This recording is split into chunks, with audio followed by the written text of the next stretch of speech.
La Cátedra en Cívica Francisco y Madero les da la bienvenida a la segunda mesa de los Interuniversitarios 2021. Agradecemos por acompañarnos a los representantes de la cátedra, del INE, a los y las estudiantes participantes, así como a nuestra ponente, al público en general que se ha conectado a través de nuestras diferentes plataformas. Sin más por el momento, cedo la palabra a la doctora Marcela Ávila Eagleton. Muchas gracias, muy buenas tardes a todas, a todos. Para la Facultad de Ciencias Políticas y Sociales de la Universidad Autónoma de Querétaro es un honor darles la bienvenida a este espacio de reflexión organizado por la Cátedra Madero. Los interuniversitarios son un espacio que tiene por objeto acercar a expertas y expertos con estudiantes destacados de las diferentes universidades del país, con la finalidad de que cuestionen e intercambien ideas sobre temas de las ciencias sociales y problemáticas actuales referentes a la democracia y los derechos humanos. Este evento contempla la realización de 6 mesas que se están llevando a cabo, iniciaron el pasado 13 de abril y concluirán el 4 de mayo. Cada sede universitaria contará con uno o una experta. Las universidades aliadas en este proyecto son la Universidad de Guanajuato, la Universidad Autónoma de Querétaro, la Universidad de Guadalajara, el Colegio de la Frontera Norte, la UAM Iztapalapa y la Universidad Nacional Autónoma de México. A continuación presentaremos un video por parte de la Cátedra Madero.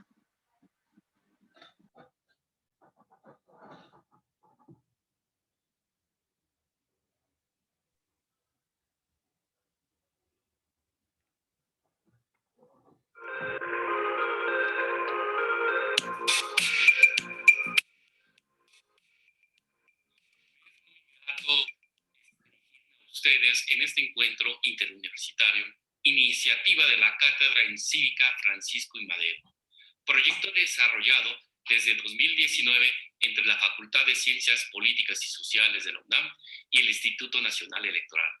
Agradezco la participación de las y los distinguidos académicos que se suban a este espacio de análisis sobre temas de interés nacional.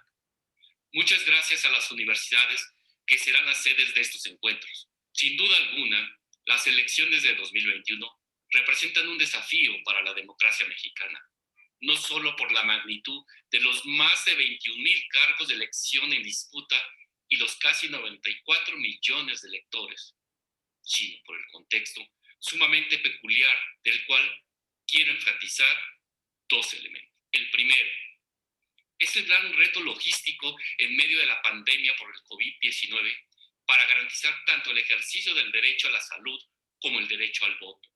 El segundo, la puesta en práctica de las reformas legales en materia de paridad de género en las candidaturas a los distintos cargos de elección popular, tanto a nivel federal como local. Asimismo, es importante apostar por la colaboración de los distintos actores para garantizar la libre participación en las urnas, la certeza en los resultados y la transmisión pacífica del poder. Jóvenes universitarios, disfruten este momento para adquirir conocimiento, para reflexionar e intercambiar ideas, que este encuentro los motive a ejercer sus derechos políticos y a participar en los asuntos públicos del país, que su interés se incremente en cada sesión para que eventualmente sean ciudadanas y ciudadanos activos y corresponsables. Muchas gracias. A nombre de la Cátedra en Cívica Francisco y Madero, quiero hacer un reconocimiento muy especial a las universidades que han hecho posible la realización del evento de los Interuniversitarios 2021. Quiero agradecer también el trabajo y el apoyo que han dado los funcionarios y equipo operativo del INE. La Cátedra Francisco y Madero cuenta con un equipo operativo excelente que ha demostrado nuevamente su compromiso en la organización de este evento.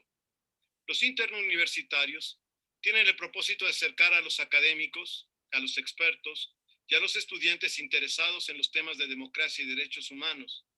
Y la idea es atender no solo a los temas de coyuntura electoral, sino también la agenda política y social, analizándolos y proponiendo soluciones. Convencidos que el conocimiento nos hace libres y que, recordando a Octavio Paz, solo hay libertad bajo palabra, apostamos para que los jóvenes universitarios de nuestro país hagan suyos los valores de la democracia y de los derechos humanos y lleven su conocimiento y comprensión a otros niveles, a través del trabajo académico, del servicio público, de la práctica docente o de las consultorías. Deseamos que cada uno de los 6 eventos que se estarán desarrollando durante el mes de abril y mayo sean de gran utilidad, no solamente para los participantes, sino para toda la comunidad estudiantil, y que como docentes y académicos aprendamos que hay otros caminos dentro de la virtualidad para acercarnos a las y los estudiantes, para escucharles y generar una sinergia que nos permita seguir avanzando. Agradezco a todos los y las jóvenes que adquirieron el compromiso de representar a cada una de sus instituciones. Les deseo el mejor de los éxitos en cada una de sus mesas. Muchas gracias por su atención.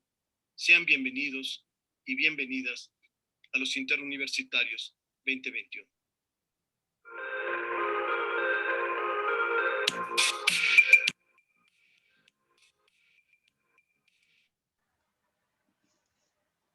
Ahora me da un gran gusto presentar a ustedes a nuestros representantes estudiantiles, Jessica Delgado y Alejandro Valadez, quienes se harán cargo de la conducción de este evento.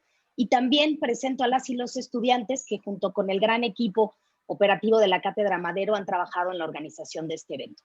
Ellas y ellos son Zenia Guzmán, Miguel Ángel Palacios, Valeria Hernández, Kevin García y Gabriela Correa. Le cedo ahora la palabra a Jessica Delgado, quien nos presentará a la ponente del día de hoy.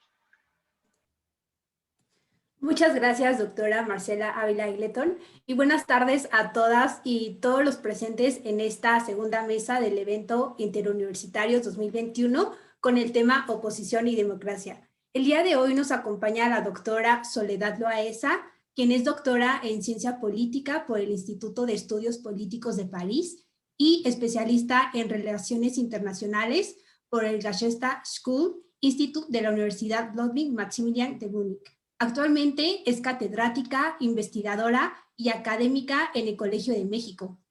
También se ha especializado en el estudio del proceso de democratización y las transformaciones de la sociedad en México. Y bueno, antes de comenzar, doctora Soledad Loaesa, le recordamos que tiene 20 minutos para la exposición del tema y posteriormente continuar con la dinámica. Sin más que decir, le damos la bienvenida a este evento y le cedemos el uso de la palabra. Adelante, doctora. Muchas gracias. Buenas tardes. Pues me da mucho gusto estar con ustedes esta tarde. No nada más por el simple hecho de poder compartir con personas más jóvenes algunas ideas a propósito de un tema tan relevante como la oposición, sino que con todos aquellos que están participando en esta sesión. Muchas gracias también a los organizadores del Interuniversitario. Y vamos a tratar de plantear algunas preguntas a propósito de para qué sirve la oposición y si es importante en una democracia. Ahora que estamos justamente en medio de una campaña electoral, todos los días hay la pregunta de ¿y para qué sirve la oposición? Y recibimos respuestas diversas. Hay una respuesta que ha consistido en criticar a la oposición de manera sistemática, decir que son ilegítimos, que son personas que no tienen ningún compromiso con el país. Se habla muy mal de la oposición. Y sin embargo, la oposición es un componente integral de la democracia. No hay ningún gobierno democrático que quiera hacerlo que no tenga oposición.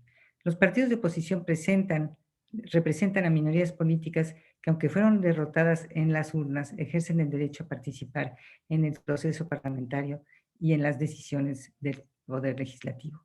Su legitimidad se funda, igual que en el caso de las mayorías, en el sufragio universal. Por consiguiente, en tanto que órganos de representación ciudadana, las oposiciones están en un pie de igualdad con las mayorías. Lo que pasa es que sacaron menos votos que las mayorías. En el ámbito electoral y legislativo, las oposiciones partidistas cumplen funciones relevantes para el equilibrio del sistema y para el funcionamiento de la democracia. Por esa razón, gozan de prerrogativas que les atribuye el Estado, comprometido con su protección y con la defensa de sus derechos, porque las oposiciones representan y canalizan la participación de otros ciudadanos que tienen exactamente las mismas calificaciones y el mismo derecho que los ciudadanos que han votado por las mayorías. Las oposiciones también derivan su capacidad de influencia de su calidad de alternativa de gobierno. Estas son novedades para nosotros. Durante muchos años la oposición fue vista con mucha desconfianza y, en primer lugar, no representaba realmente una alternativa de gobierno. Tenemos entonces que ha habido un cambio, y ese cambio en México se ha detectado el cambio político en los últimos años por la importancia que han adquirido los partidos de oposición. Entonces, vamos a partir de la idea de que la existencia de una oposición institucionalizada es un requisito del buen funcionamiento de un gobierno democrático. Esta exigencia descansa sobre dos presupuestos generales.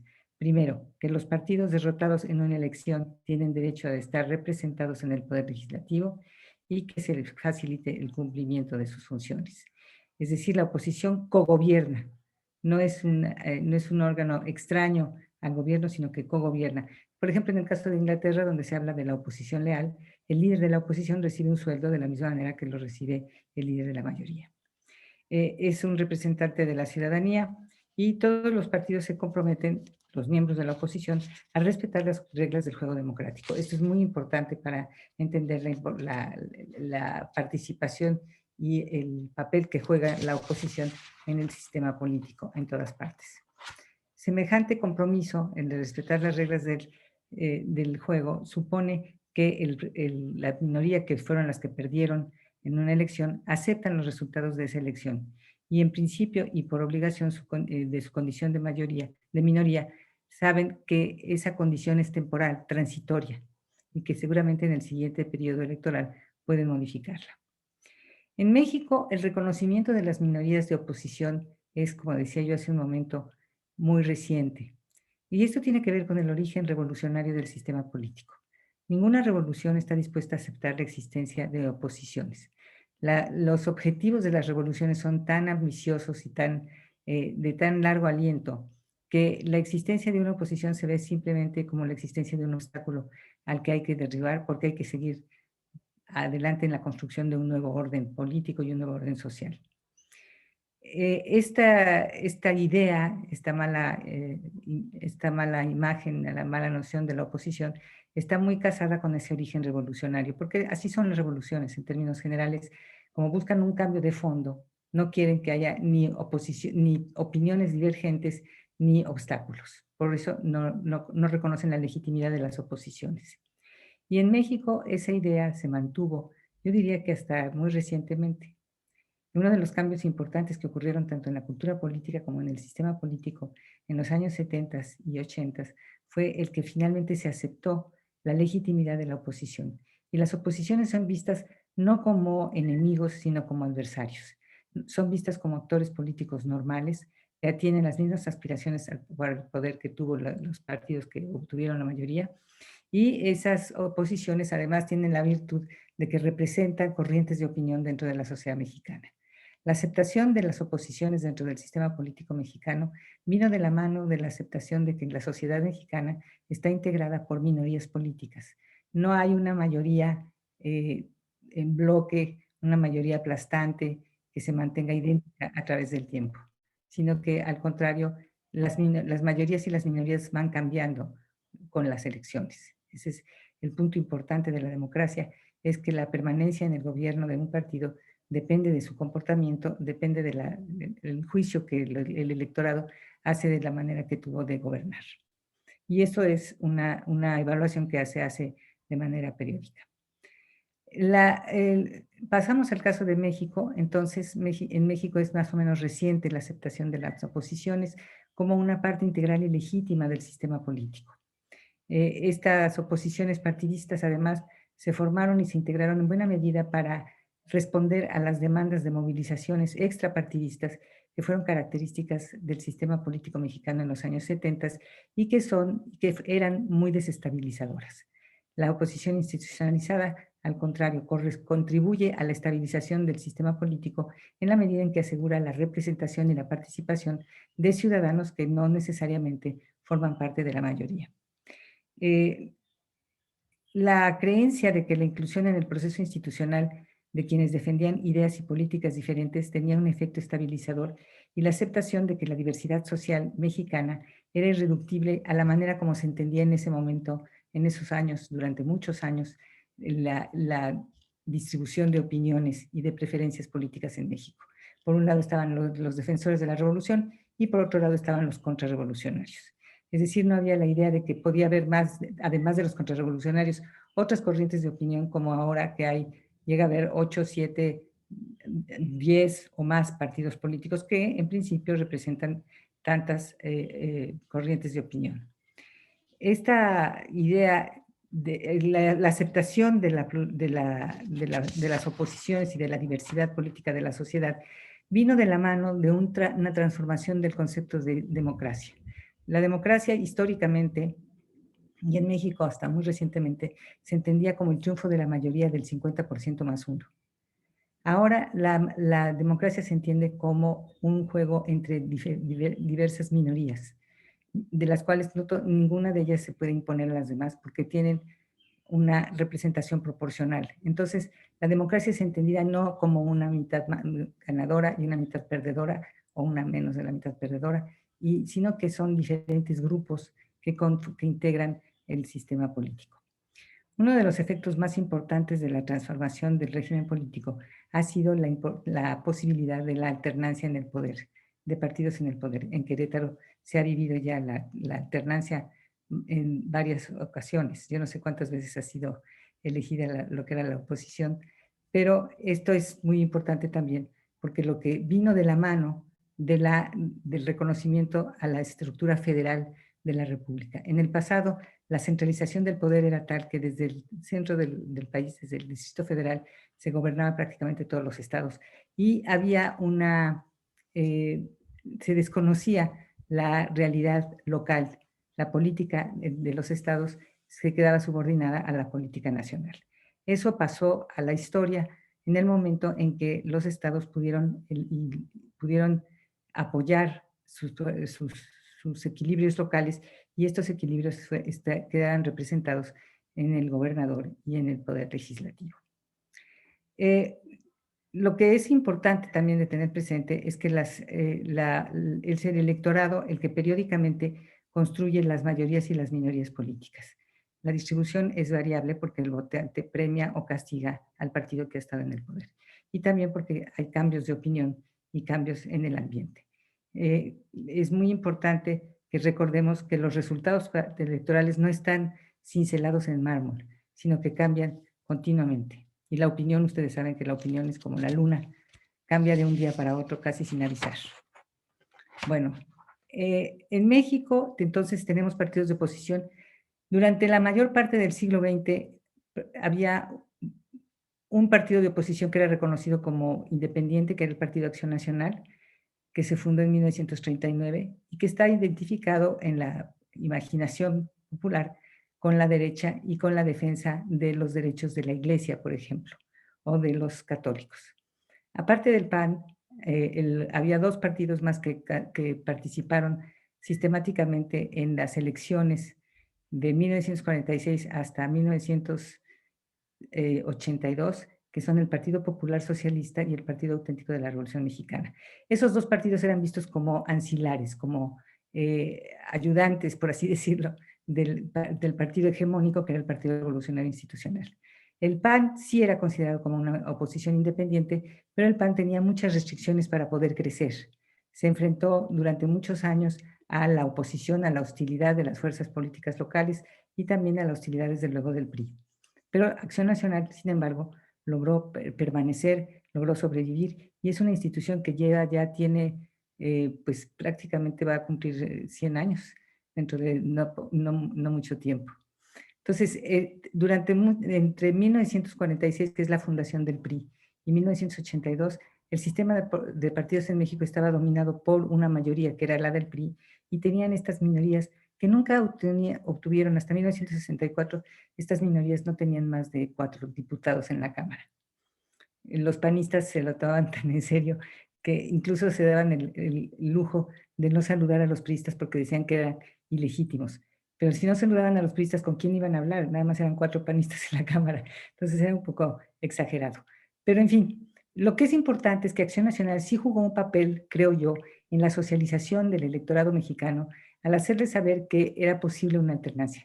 No era posible porque el régimen era autoritario y no estaba dispuesto a ceder ni una sola curul a la oposición. Además, veían en la Acción Nacional una típica oposición ilegítima porque la tildaban de contrarrevolucionaria. Esa era una denominación, a mi manera de ver, injusta. Acción Nacional era un partido que, bueno, es un partido que nació con la revolución ya estabilizada después de la lucha armada en 1939, y es un partido que desde su origen fue antimilitarista y fue un partido que defendió las instituciones democráticas desde el momento de su fundación. En 1977 se introdujo una reforma política muy importante, que fue la reforma llamada la LOPE, que es una reforma que se abrió a las minorías políticas. Es una reforma que diseñaron entre Jesús Reyes Heroles, secretario de Gobernación, y José López Portillo, presidente de la República. Esa reforma fue muy importante porque finalmente reconoció la pluralidad política de la sociedad y el derecho de estas minorías, de las minorías mexicanas, de expresarse a través de partidos, de articularse y de organizarse en estos partidos de oposición. Ahora bien, de 1977 a 1997, o sea, 20 años, que fue cuando por primera vez el PRI perdió la mayoría en la Cámara de Diputados, pasó mucho tiempo. Fueron 20 años en los que la oposición luchó porque se le reconocieran sus triunfos electorales y por convertirse en una fuerza política actuante e influyente. Y lo logró. En 1997, Carlos Medina Plasencia quedó como presidente de la Cámara y él es el que va a responder al informe presidencial. Y esto provoca además una gran inestabilidad dentro del PRI, que no estaba acostumbrado de ninguna manera a ser un partido de minoría, pero es la suma de la oposición del PAN y del Partido de la Revolución Democrática, que se había fundado en 1989 detrás del liderazgo de Cuauhtémoc Cárdenas. Detrás de ese partido había una nueva corriente política que se identificaba con los objetivos y en cierta forma los ideales todavía de la Revolución Mexicana. Entonces, la suma de los curules que obtuvo Acción Nacional y el Partido de la Revolución Democrática eran una mayoría frente al PRI, que quedó en minoría. Y esto fue un trauma para los priistas que no estaban acostumbrados a una situación de esa naturaleza. Pero con ese resultado electoral, con esa nueva Cámara, se inició entonces un periodo bastante largo, de 1997 al año 2018, en que no nada más había diversidad política, empezó a haber mucha alternancia en los estados entre los diferentes partidos. Esa fue una condición, un sistema de partidos tripartito, sino que también fueron gobiernos divididos, es decir, el presidente, su partido no necesariamente tenía la mayoría en la Cámara. Y esto también fue muy perturbador para los gobiernos priistas y también para el gobierno del presidente Vicente Fox y del presidente Felipe Calderón. Entonces, los últimos 3 años de Ernesto Zedillo, presidente priista, y los gobiernos y los años de Vicente Fox y de Felipe Calderón estuvieron lastrados, como el de Enrique Peña Nieto, estuvieron lastrados por la ausencia de una mayoría legislativa en la Cámara. Ahora bien, esa ausencia de mayoría legislativa dañó a la democracia mexicana. La existencia de las oposiciones nos ha ayudado a vivir en forma más democrática o ha sido un obstáculo, porque hay quienes discuten y sostienen que las oposiciones son un obstáculo para la democracia. Yo creo que la democracia incluye, desde luego incorpora a todas las corrientes políticas presentes en la sociedad en el proceso de toma de decisiones y en el proceso legislativo. Por eso no pienso que sea un obstáculo para el buen gobierno, ni mucho menos. Aprendieron con la presencia con estos gobiernos sin mayoría, los partidos y los políticos mexicanos aprendieron a negociar. Fue una época en la que efectivamente el poder del presidente estaba restringido por la ausencia de mayorías en la Cámara de Diputados y fueron momentos muy importantes para que entráramos a un proceso de consolidación del cambio democrático. En 2018, sin embargo, Los resultados electorales arrojaron una mayoría legislativa para el partido del presidente actual, Andrés Manuel López Obrador. Y nosotros hemos visto cómo en los últimos 2 años ha cambiado de manera radical el funcionamiento de la Presidencia de la República y el funcionamiento del gobierno federal en virtud de esa mayoría que hoy tiene el partido del presidente. Las oposiciones están presentes, sí, pero no tienen un porcentaje, el porcentaje como suficiente para oponerse a decisiones presidenciales, algunas sí, pero otras no.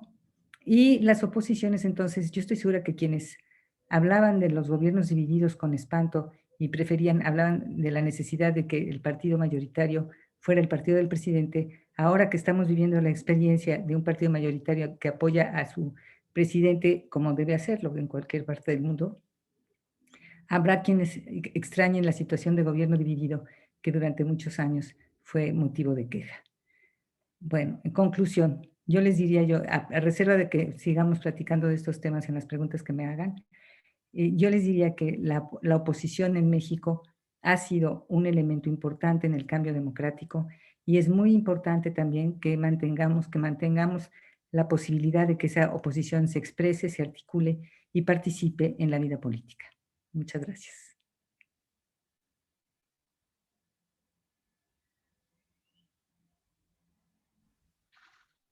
Muchas gracias, doctora Loaesa. Buenas tardes, doctora Marcela Ávila Eglinton, compañeros y público en general. Ahora procedemos a la ronda de preguntas y respuestas. Les voy a dar la dinámica. Cada estudiante deberá solicitar la palabra a través de la función de reacciones con la manita arriba, que está en el Zoom. En la pantalla del staff activará su micrófono para que puedan hacer la pregunta y posteriormente podrán realizar una pregunta al ponente. Las preguntas, algo muy importante, deben ser claras, concisas y referentes al tema que está en esta mesa. Procedemos a las preguntas y daremos la palabra a mi compañera Valeria Hernández, quien hará la pregunta número 1.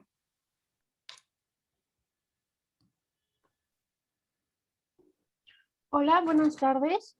La pregunta es la siguiente. En México han surgido partidos políticos de oposición que mencionan que hay cavidad para todos y todas. Con este tipo de expresiones y acciones sobre las mismas, ¿podemos hablar de que en México existe realmente una oposición?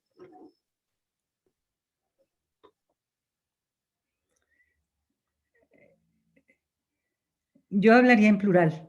Más que una oposición, creo que lo que hay son oposiciones. Son oposiciones de diverso signo ideológico, son oposiciones que tienen diferentes apoyos y que tienen diferentes objetivos y propuestas de gobierno. Y yo sí creo que las hay, son débiles todavía, algunas de ellas no sobreviven una votación porque resultan demasiado pequeñas o no son realmente representativas, pero sí, yo creo que podemos hablar de que existe oposición en México, desde luego. Gracias, doctora. Bien, pasamos a la pregunta número 2 de mi compañero Miguel Ángel Palacios.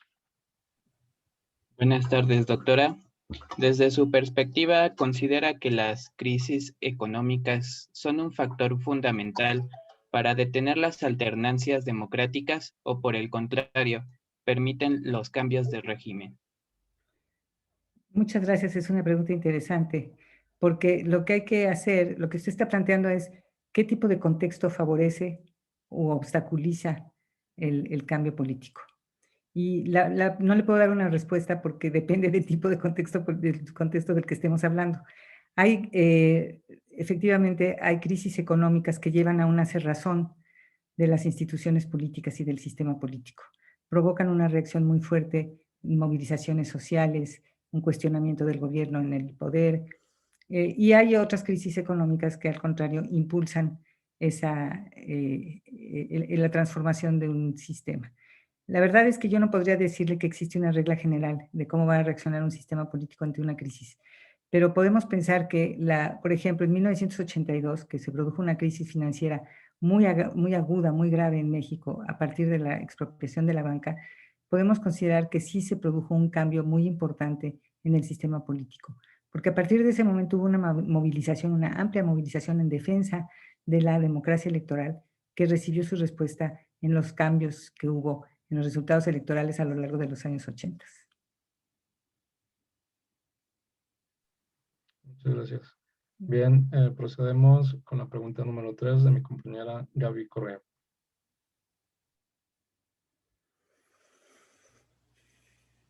Muy buenas tardes, doctora. Es un gusto.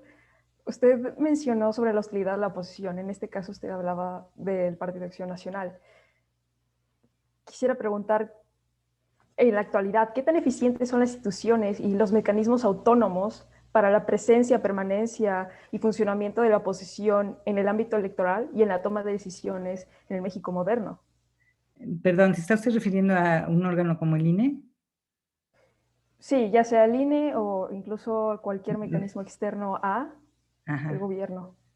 Pues yo creo que lo que pasa es que nosotros tenemos una larga historia de elecciones fraudulentas. Eso es muy complicado. ¿Cómo podemos erradicar de nuestra cultura política el fraude electoral? Ese ha sido uno de los desafíos más importantes que hemos tenido que enfrentar. Y yo estoy segura que las jóvenes generaciones sabrán manejarlo mejor que nosotros. Yo creo que sí son importantes los órganos autónomos, porque lo hemos visto. El INE en este momento es una institución que goza de una gran popularidad en México y está muy asociado con la democratización y con el buen funcionamiento de la democracia. Entonces yo creo que sí, son muy importantes.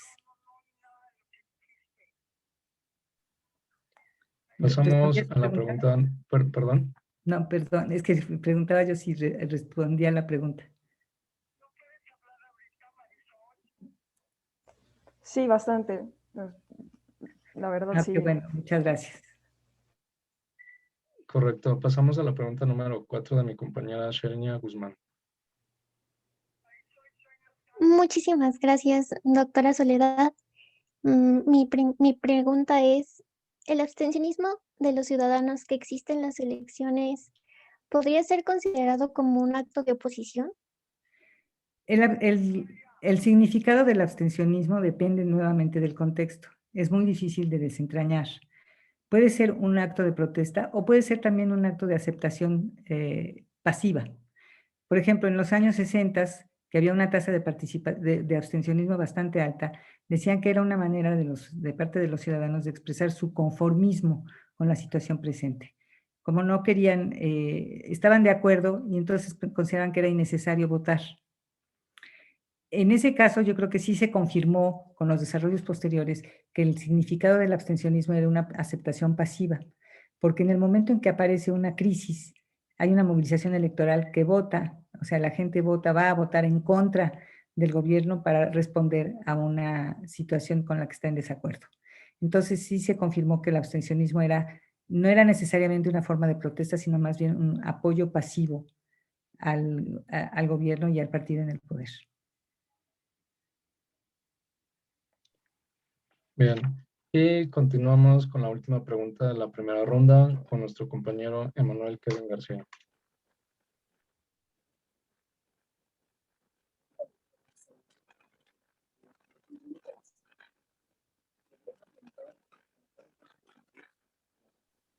¿No se escucha tu micrófono, Emanuel?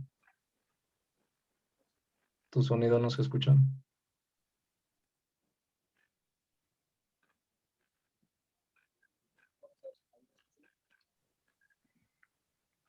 Si gustas, pasamos a otra pregunta en lo que arreglas el problema técnico. Y le cedería nuevamente la palabra a Valeria Hernández con su pregunta número 2. Okay. Muchas gracias. Bueno, la segunda pregunta es la siguiente.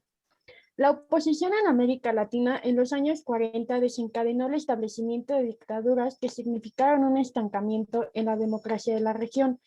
Ante ello, ¿considera que una oposición realmente competitiva puede ser una vía para la solución de los estragos que continúan presentándose en la actualidad pese a la caída de las dictaduras?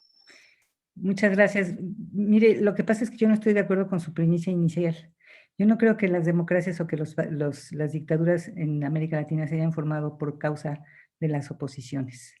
Creo que esa es una valoración que no toma en cuenta muchas condiciones presentes en ese momento en los países en donde se instalaron dictaduras militares. Al contrario, las dictaduras militares se instalaron ahí donde no se podía expresar la oposición. Entonces obligaron a los opositores a expresarse a través de mecanismos o de medios extrainstitucionales. Ese es uno de los peligros. Lo importante es que al incorporar al proponer a las oposiciones canales institucionales para su expresión y su articulación, se está desactivando un posible foco de desestabilización. Y yo creo que las dictaduras militares en América Latina se establecieron precisamente porque se cerraron los canales de participación, no porque se abrieron. Muchas gracias. Gracias, doctora. Al parecer creo que ya Kevin ya puede hacer la pregunta. Por favor, Kevin. Ok, ¿me avisan si se escucha mi audio, por favor? Sí, Kevin. Ok, mi pregunta es, ¿deberían aumentar o en todo caso disminuirse las oposiciones representadas por los partidos políticos considerados pequeños, dada su poca relevancia en el acontecer político nacional? Pues fíjese que los partidos pequeños son muy relevantes en el acontecer político nacional, porque cuando los resultados electorales de los partidos grandes son muy cercanos, su alianza con un partido pequeño decide la mayoría. Entonces sí son relevantes. Puede que no sean importantes o que no sean interesantes. Eso no son nada interesantes, la mayor parte de los partidos pequeños.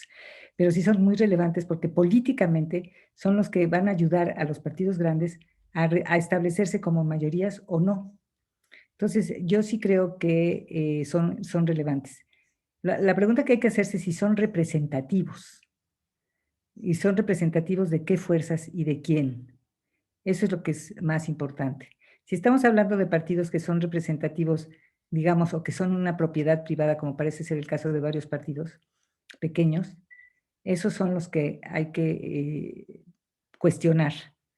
Y habría que poner en duda la pertinencia de su participación, incluso de su existencia. Porque luego descubrimos que son organizaciones casi criminales que han estado beneficiándose del apoyo financiero a los partidos, que por ley se le da a los partidos.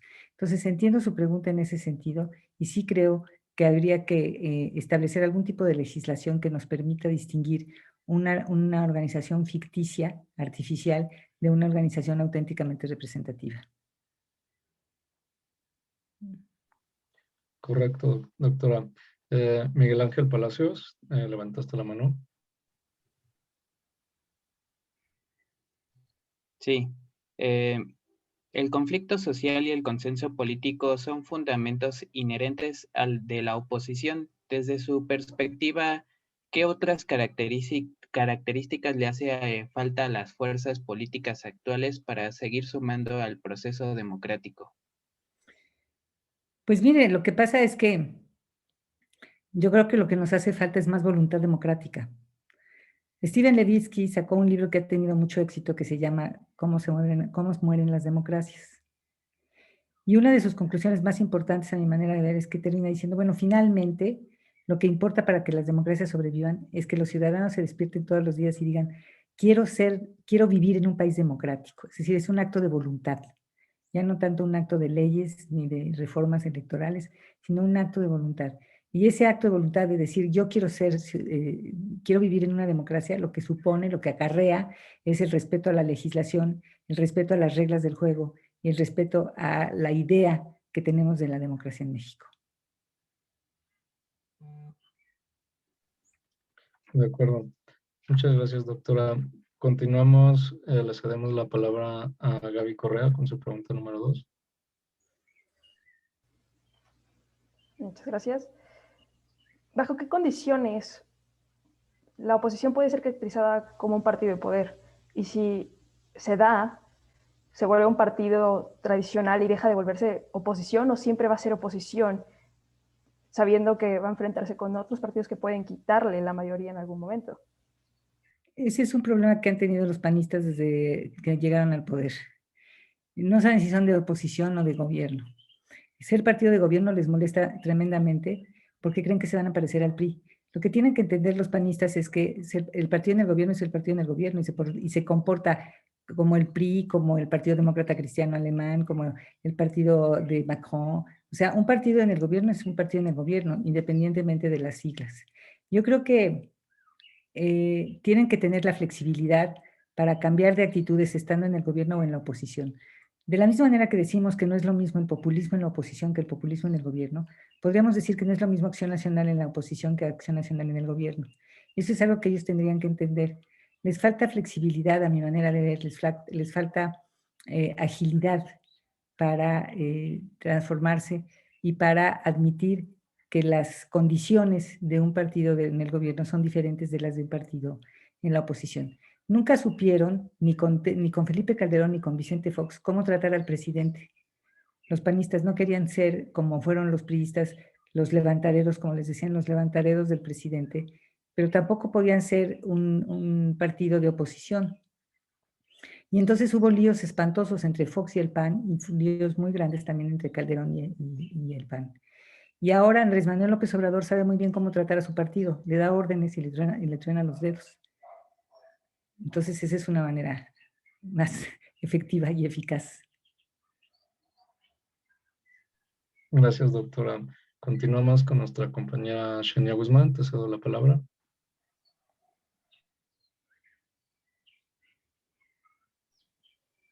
Gracias de nuevo, doctora.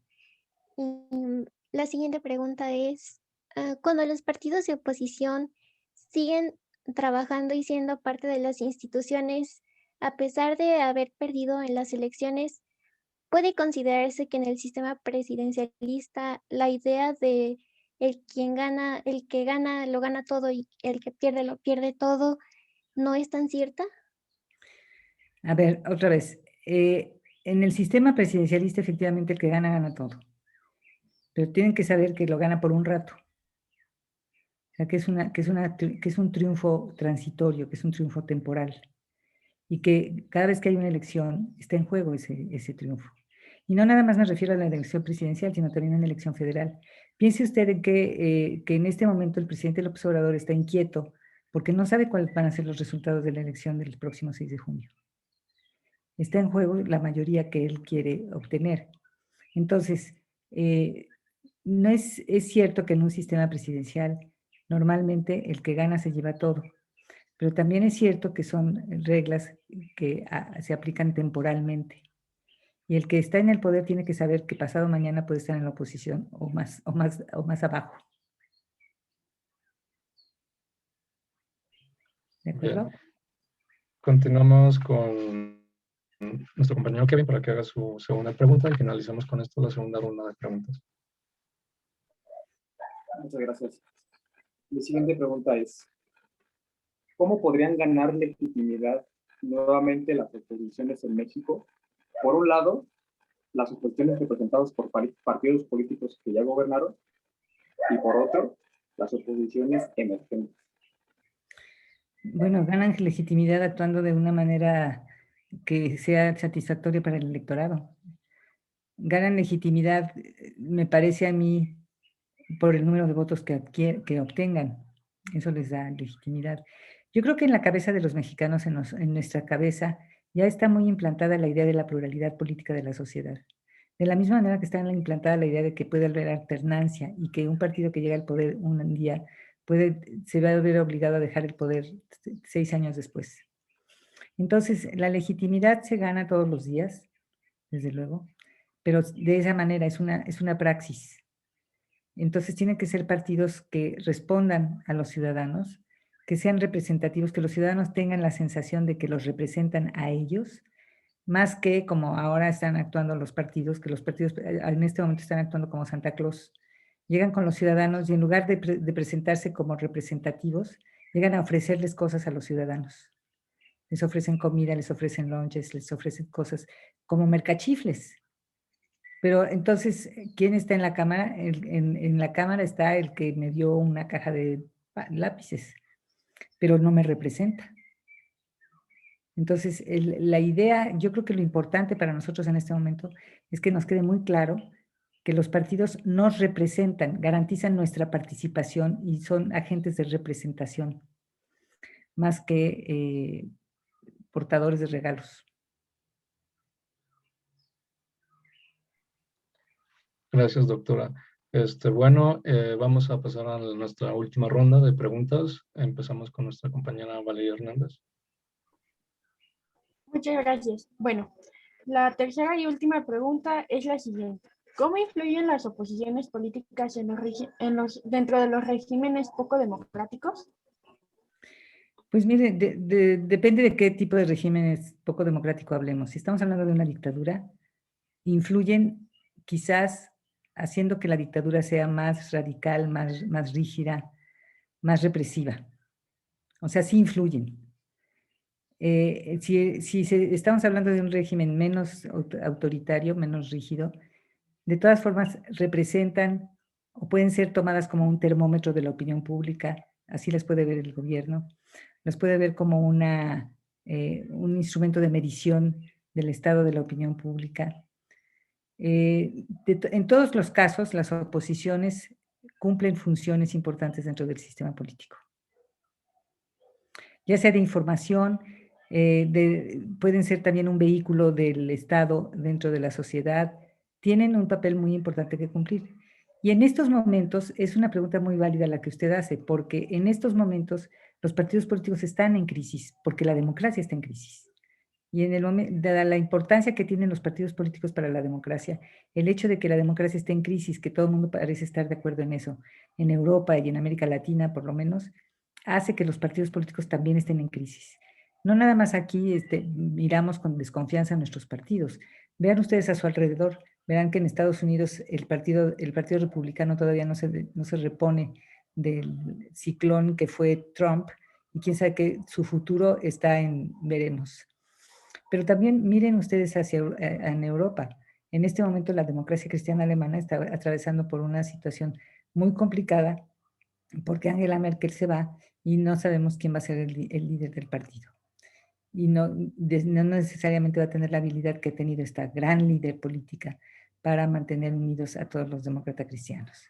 Entonces, las oposiciones, en este momento, los partidos políticos, no nada más las oposiciones, los partidos políticos están viviendo un momento muy difícil y hay quien sostiene que ya se acabó el partido político, que ya no tiene ninguna razón de ser, porque ya no hay clase obrera, porque ya han cambiado los métodos de comunicación social, porque los partidos como agentes de socialización han dejado de jugar un papel importante. Entonces hablan de los partidos, dicen, bueno, pero si uno les dice, pero ¿quién va a organizar el voto? No puede haber voto sin partidos. Entonces la respuesta es, bueno, pueden ser partidos totalmente transitorios, dedicados a un solo tema y que aparezcan el lunes y desaparezcan el viernes después de la elección. ¿Esa es una alternativa? No lo sé, pero hay que pensar que no necesariamente en el futuro vamos a tener partidos políticos como los que hemos conocido hasta ahora. Muy interesante su respuesta, doctora. Bien, pasamos ahora con la última pregunta de nuestro compañero Miguel Ángel. Muchas gracias, doctora.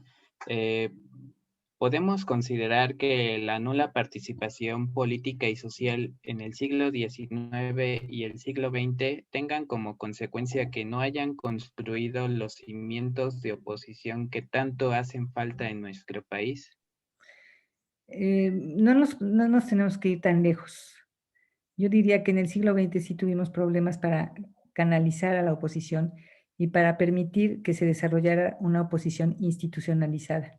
Hubo varios intentos de que se formara. El presidente Ávila Camacho tuvo un proyecto de reforma política que iba en esa dirección, pero lo bloqueó la CTM. En el caso de las diputaciones de partido que introdujo el presidente Díaz Ordaz, la idea es que las diputaciones de partido fueran transitorias y que una vez que el partido de oposición obtuviera más de 20 diputaciones, desaparecería esa ley y se dejaría de aplicar porque sería innecesario. Entonces, vamos a tener presentes dos cosas. Unas son las iniciativas del gobierno, que han sido muy importantes para inducir la modernización de las actitudes políticas de los ciudadanos, pero hay otro componente importante y es la reacción de la sociedad. Y nosotros, los mexicanos, pertenecemos a una sociedad extraordinariamente conservadora. No nos gustan los cambios, mucho menos si son bruscos. Nos gustan los cambios de poquito a poquito, graduales, tanto a la izquierda como a la derecha. Si no, piensen ustedes nada más que la transición política en los años 80 favoreció en primer lugar al partido más conservador, que era el Partido Acción Nacional, no favoreció a la izquierda. Y la izquierda no llega al poder sino hasta que ya tratamos al PAN, le dimos chance al PRI, y entonces, bueno, ya ni modo que le toque a Morena. Pero fue como una solución de compensación. Entonces, vamos a tener presente que la gradualidad del cambio político no necesariamente es producto de la determinación del gobierno de cerrar las puertas de la participación y de impedir el cambio, sino que la sociedad mexicana también es una sociedad extraordinariamente conservadora que no le gusta el cambio brusco. Gracias, doctora. Bien, ahora vamos a dar paso a nuestra compañera Gaby Correa con su última pregunta.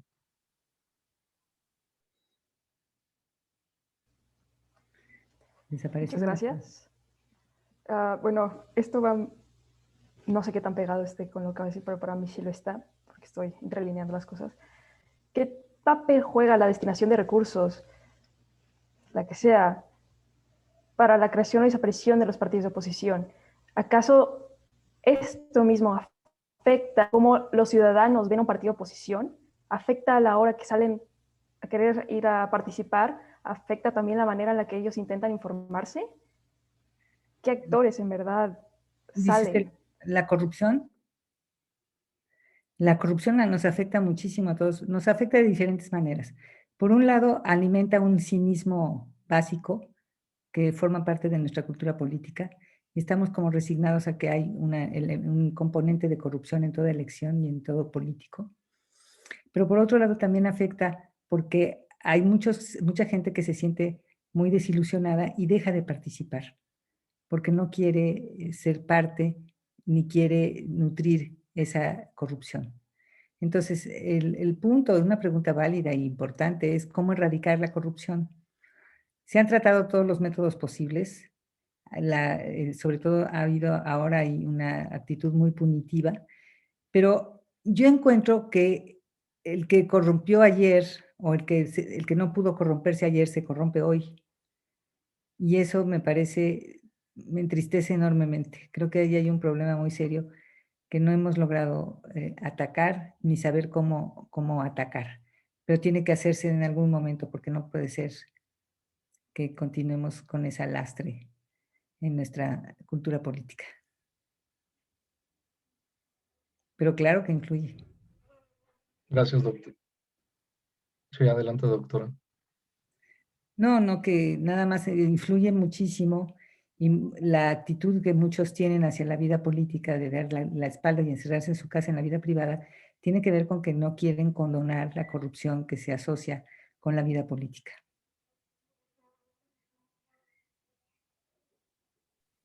Gracias, doctora. Bien, ahora cedemos la palabra a nuestra compañera Shania Guzmán con su tercera y última pregunta. Muchas gracias, doctora. Mi última pregunta es, desde su perspectiva, ¿la sociedad mexicana es multipartidista debido a su homogeneidad y por qué? No, sí, yo creo que si es multipartidista es por su heterogeneidad. Si fuera homogénea, a lo mejor sí se justificaba que hubiera solamente un partido o dos, pero es suficientemente heterogénea como para que haya mucho más de dos. Y creo que sí es importante tener eso en cuenta, porque eso explica que no necesariamente se puede asimilar nuestras culturas políticas a dos nada más. Es decir, esa idea de que existen buenos y malos, blanco y negro, y que la vida y la política se debe entender únicamente a partir de la existencia de dos actores políticos solamente, es muy simplificadora. Si nosotros lo vemos de esa manera, entonces vamos a ignorar las preferencias políticas de un amplio porcentaje de la población. No es cierto que, por ejemplo, las clases medias que son tan diversas y que son tan heterogéneas, normalmente tienen preferencias políticas distintas.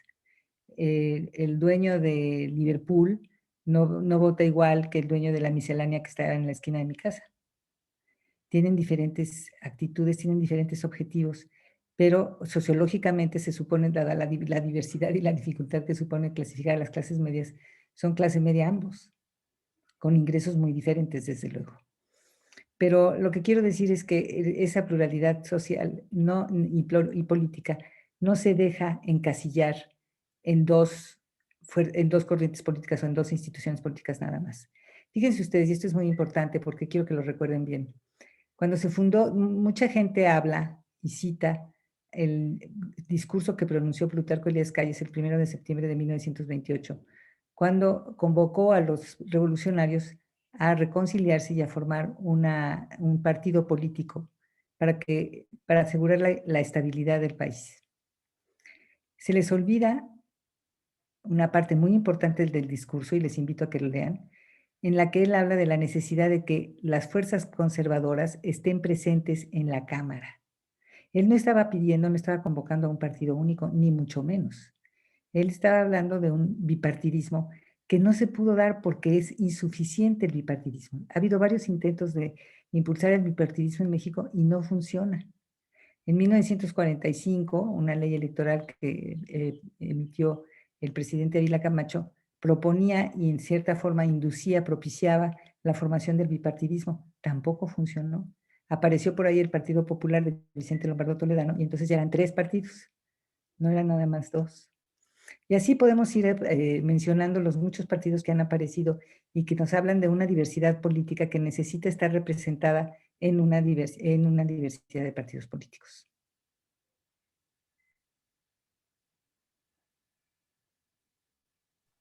De acuerdo. Bien, ahora damos la palabra a nuestro compañero Emanuel Kevin con su tercera y última pregunta de la tercera ronda. Gracias. Doctora, desde su perspectiva, la oposición en México que ha prevalecido de 2018 a 2021, ¿supo ser oposición? Y con base en ello, ¿supo ser oposición? Y con base en ello, ¿cómo llega a las elecciones del 2021? Llega desmayada, no se ha repuesto de la derrota del 2018. Está completamente paralizada, al menos esa es la impresión que da la oposición partidizada. Yo me pregunto si los partidos de oposición van a tener la posibilidad de reaccionar y de diseñar una estrategia que les permita recuperarse del golpe mortal que parecen haber recibido en 2018. Sería muy importante porque no podemos vivir sin oposición. Y también sería muy importante porque el partido en el poder se ha dedicado sistemáticamente a desacreditar a la oposición. Puede que no hagan propaganda a propósito de sí mismos, pero lo que sí hacen es que todos los días, a los críticos, a los opositores, los presentan ante la opinión pública como traidores a la patria, como lo peor que puede haber producido este país. Entonces, esa es una manera de hacerse propaganda a sí mismos, desacreditando a la oposición. Pero ojo, ese es un paso muy importante hacia el autoritarismo. ¿Y usted consideraría que supieron ser oposición? Supieron ser oposición, vamos a ver cómo se organizan de aquí al 6 de junio. Muchas gracias. Muy bien, doctora, pues muchas gracias.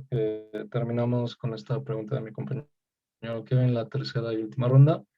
Y ahora me permito hacer una pequeña semblanza de lo que fue su ponencia, retomando algunos puntos importantes que consideré. Primeramente, usted mencionaba para qué sirve la oposición.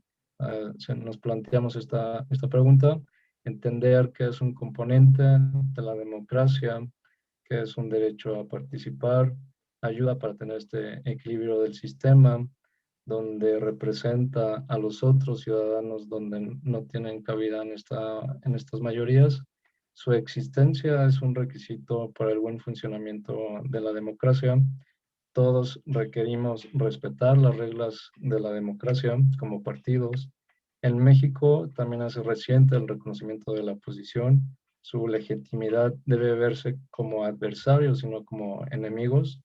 Por supuesto que estas minorías y mayorías van cambiando constantemente, que hoy en día permite la alternancia en el poder, ya que el electorado premia o castiga las acciones de los gobernantes en turno. Los partidos ancilares, pues son estos partidos pequeños que en ocasiones ayudan a los partidos mayoritarios. Y algo también muy importante que usted mencionaba, que en 1977, pues con esta reforma política, de alguna forma abrió la puerta a los partidos políticos minoritarios para, pues de alguna forma, organizarse con mayor influencia en la Cámara.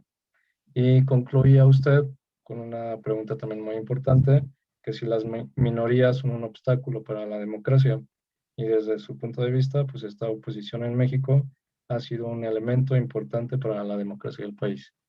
Y con esta pequeña semblanza, le doy la palabra nuevamente para que nos dé unas conclusiones generales sobre la ponencia. Muchas gracias, doctora. No, muchas gracias a ustedes y muchas gracias por la invitación. Pues miren, no me queda mucho más que decir, únicamente llamar la atención sobre la importancia de la oposición y de la defensa de la posibilidad de que estén todos representados, todas las corrientes políticas de la sociedad mexicana. Y es importante también que la oposición tenga la posibilidad de actuar y de influir en el proceso de toma de decisiones, porque la oposición tiene una función muy importante en contener el poder del presidente de la República. En los regímenes presidenciales esto es particularmente importante, porque las constituciones y el propio régimen favorecen de tal manera el desarrollo de un poder personalizado que es fundamental que existan partidos que contengan ese poder, que lo restrinjan. Steven Levitsky se refiere a los partidos políticos como los guardianes de la democracia, los que cuidan que no se cuelen las fuerzas disolventes, los líderes populistas que destruyen las instituciones. Entonces nosotros tendríamos que, yo creo, en estos momentos que estamos atravesando, que son un poco complicados, tendríamos que apoyar a las instituciones que son las de la democracia mexicana.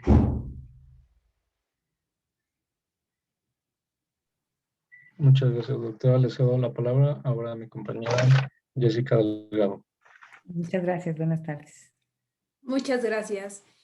Agradecemos muchísimo su presencia el día de hoy, doctora Soledad Loaesa. Y para cerrar con esta ponencia el día de hoy, le voy a ceder la palabra a la doctora Ávila Egleton para que nos dé un cierre de esta ponencia. Por favor, doctora. Muchas gracias, Jessica. Pues a nombre de la Cátedra Madero y de la Universidad Autónoma de Querétaro, queremos agradecer a la doctora Soledad Loaesa por compartir sus planteamientos y sus reflexiones. Sabemos que estos espacios enriquecen el debate y nos permiten establecer un diálogo entre diferentes posturas, diferentes perspectivas, especialmente en un momento tan importante en la vida política de este país. Agradecemos también a quienes nos han seguido por las diferentes plataformas digitales por acompañarnos en esta sesión. Y les recordamos que el próximo martes 20 de abril a las 17 horas se llevará a cabo la siguiente mesa de esta serie en la Universidad de Guadalajara con una conferencia impartida por el doctor José Antonio Crespo con el tema Democracias o Alternancias Ficticias. Muchas gracias a todas, a todos. Que tengan ustedes una muy buena tarde.